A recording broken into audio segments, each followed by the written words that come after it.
Hello everyone, and welcome back to the Like It or Not Studios. So I am reclaiming my bench for the day, and I am going to open up a new toy that I picked up. As we mentioned before, I'm sort of getting back into woodworking, or I should say getting into the deeper side of woodworking, more of the pretty stuff, trying to do different projects that are deeper into the fancy side of things. And one thing that I needed to pick up was a pressure pot for doing basically wood stabilizing with different types of products there, and with resin or epoxy work. There's the debate of do you do vacuum versus pressure. A lot of that's out there I've seen. And long story short, it got down to the point where, hey, I need to get a pressure tank for doing some of these deeper projects. You can go out and you can buy pressure tanks. That's what I was looking at, and I think I see where everyone just sort of makes their own. It's because most of the pressure tanks that are out there they're higher end, nicer quality, but you're looking upwards of $200 or $300. And everyone pretty much goes out, it seems, and gets the one from Harbor Freight that is made for paint, and then converts it into being one of these. So I'm about to go through that process as well, and I know there's 1,000 other versions of this out there. I watched bits and pieces of some of them, not actually a lot of them, because I like to kind of wing it myself, but I am about to open this and show you what it looks like, how it came out, what it looks like from the beginning, and sort of step you through what I do to bring it to life, to make it, turn it into a pressure pot. Mainly because I wanted to go ahead and make sure it's in one piece. So normally this is $99.99, so $100. The equivalent, but it didn't really look as nice on Amazon. You could get one of these for $88, and it actually even came with the paint sprayer itself. So you actually got more parts for less money on Amazon. But for something like this, there's times where I kind of like to pick something up in person just to kind of see it. And I don't mind paying the convenience tax of being able to do that. So that's why we had decided to do that. Now, we went in with a 20% coupon, and I was picking up 2 items.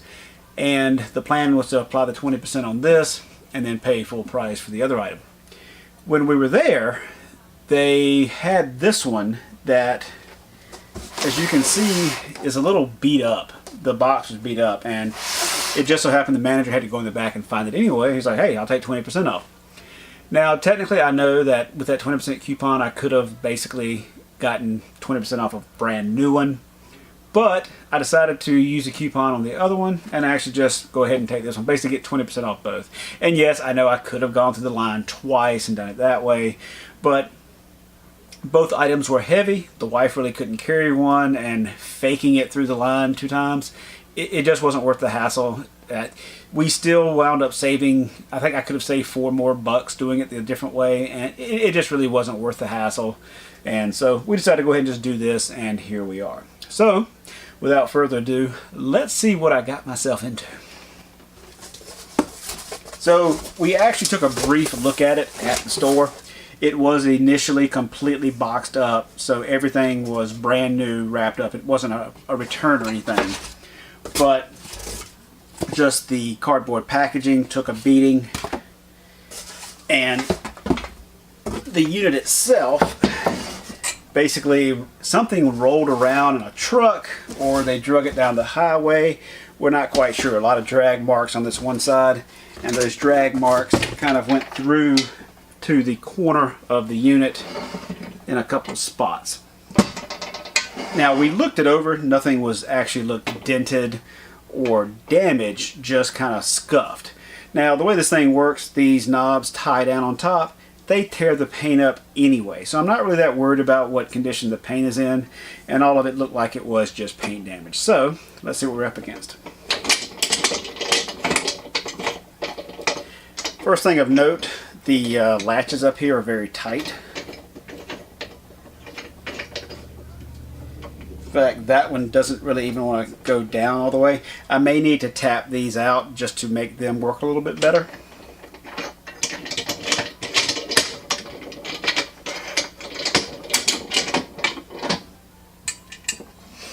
Okay, so here is your top from the factory. The way this is designed, it is a pressurized paint sprayer. So you fill this with paint, you put this in, you attach pressure, and the pressure basically pushes the paint into your gun. And that's why you've got this pickup tube. For using this for resin, this is actually one of the things you're going to remove. In fact, I am going to go ahead and just remove this right now, just to make life easy. This way I won't have to worry about sitting it down. Threads on that feel a little bit but again, I'm not using that piece. I don't think we're going to have anything in here anyway, so no big deal there. Okay, so just looking at the top, the gasket looks like it's in one piece. Basically, there's a rubber gasket in here. As long as that is in one piece and there's no obvious damage in that area, and it doesn't look like there is, just the scuffed up paint. Okay, basically here's your piece that goes in the top. Normally you can hang this depending upon where you're working. Those threads are a little bit iffy a little bit there too. But I probably won't actually use this hook. I'm not going to be hanging it. It's always going to be sitting. So this is probably going to wind up being an extra item anyway. Okay. And you can tell this thing rolled around. Basically, whatever's inside the box has poked multiple holes into this. So things banged around quite a much.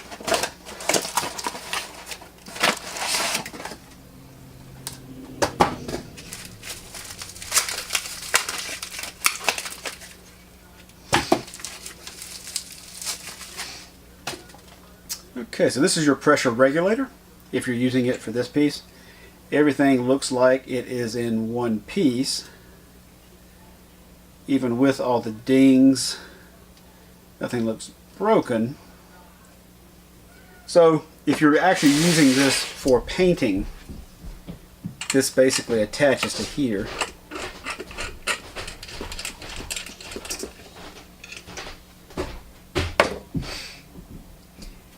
Okay, so if you actually were using this for paint, the way it essentially works is you've got air coming in, the tank is filled with paint, then air comes out, paint comes out, and they both attach to your gun, and then you pressure regulate it here to help mix everything up. That's how you would normally use it.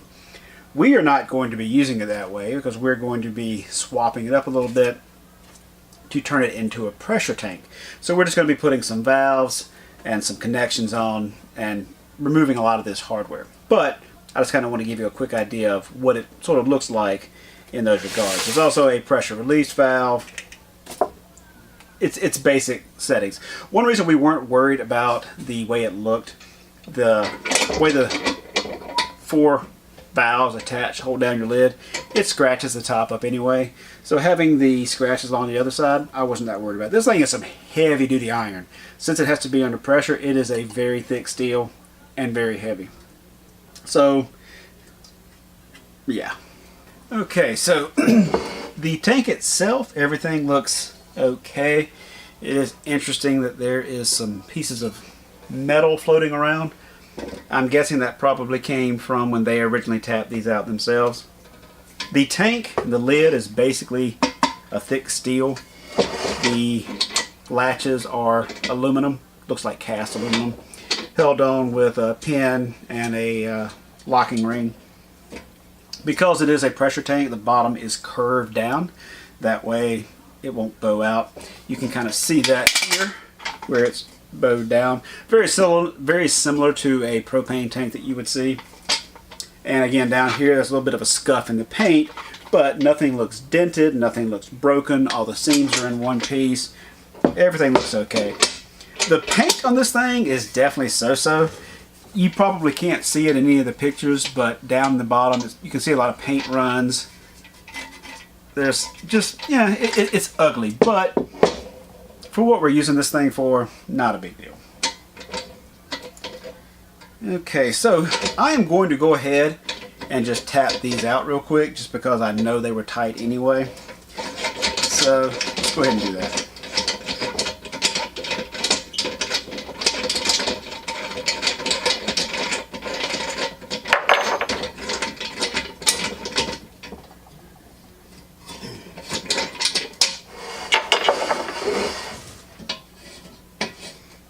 this one's even tight coming out, but nothing looks stripped. I think it's just bad.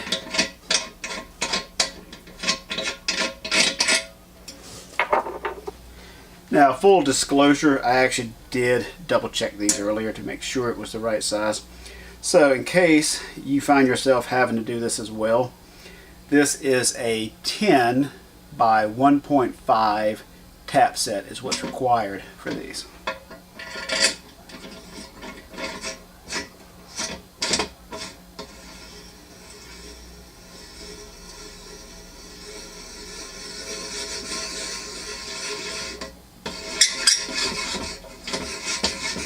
Yeah, not horrible, but there are a few burrs in there. You can feel them cutting out.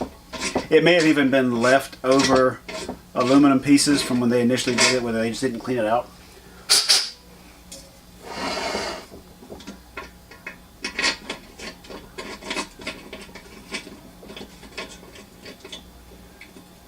Yeah, this one's definitely interesting. Just make sure.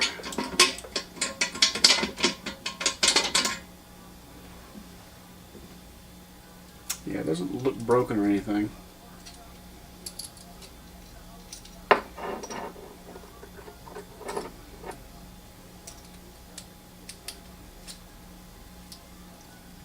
This is a new tap and die set, and I definitely do not like this style of handle.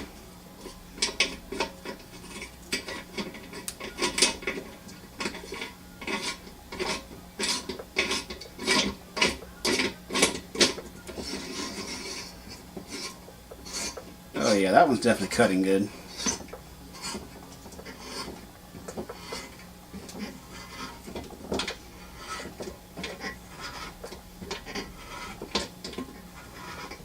Yeah, that one is definitely tight.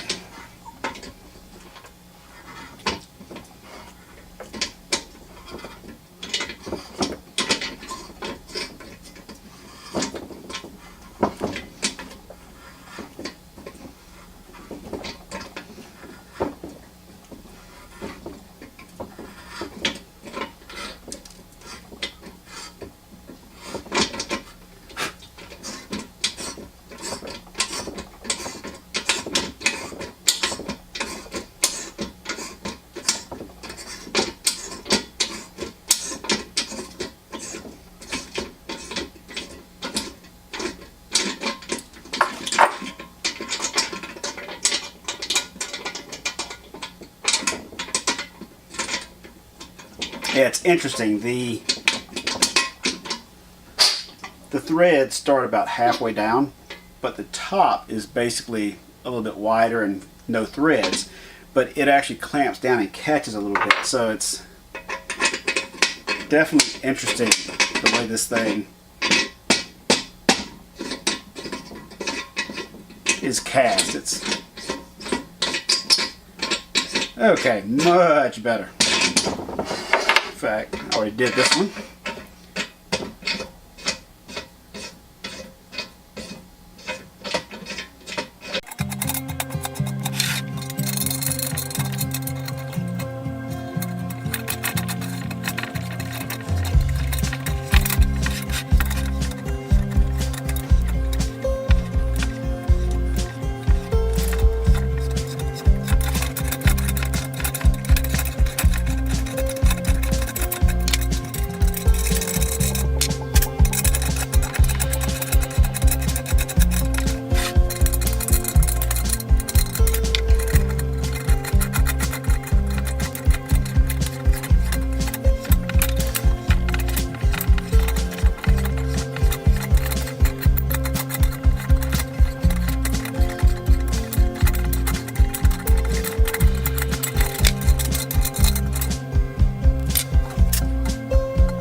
Okay. Now the top of the rim here is a little bit rough. I may take some of the very fine grade sandpaper I've got from my woodworking and just buff this out a little bit.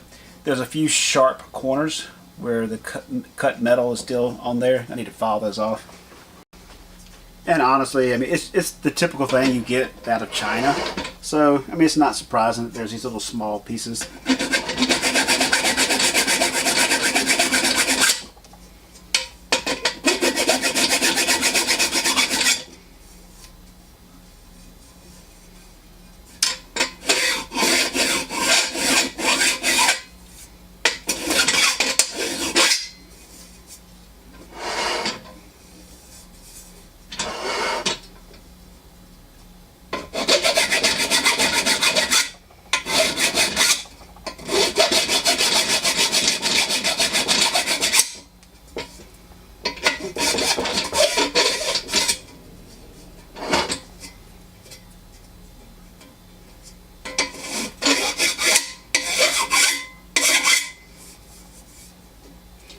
The welds on the tank appear to be fairly well welded, pun intended, but definitely dirty. There's a lot of little sharp spots. Ow,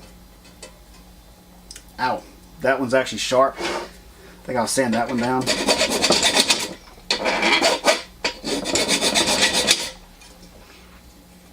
So as usual, the welding jobs are, they're so-so. I don't think anything's going to break loose. It doesn't look dangerous. But definitely wasn't cleaned very well either.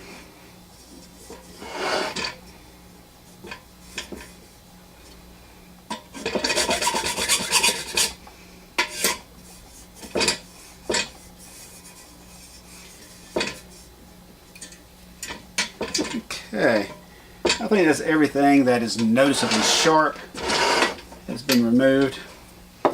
This is a real fine 3000 grit sandpaper. Just want to kind of buff up these tops where they were kind of dinged up a little bit.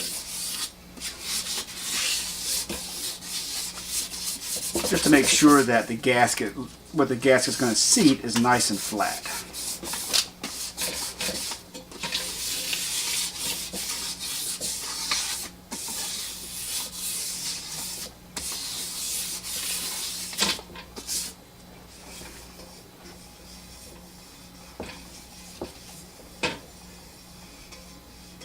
Honestly, it probably doesn't need this part, but sort of just an extra precaution. Some out there may argue I'm actually messing this up. Maybe. Who knows? As long as it works, I don't care. I mean, it's something from Harbor Freight. If you don't have to work on it first before you can use it, you wouldn't know what to do with yourself.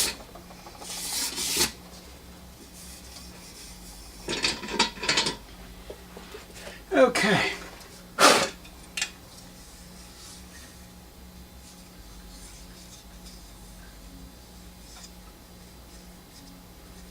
Okay, no real sharp edges there. As that we removed the one piece there.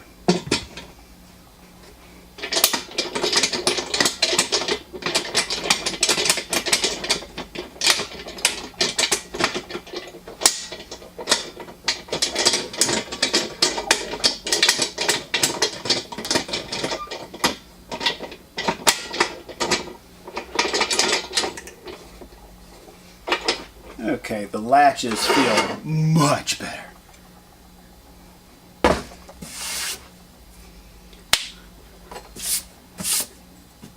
Definitely a lot of metal shavings and grit coming out from those. So the latches were definitely not very well tapped.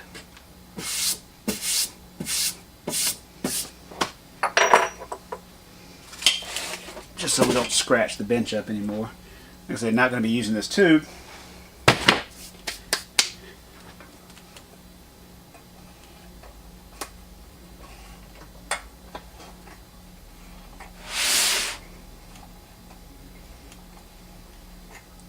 Okay, that feels like a nice tight fit.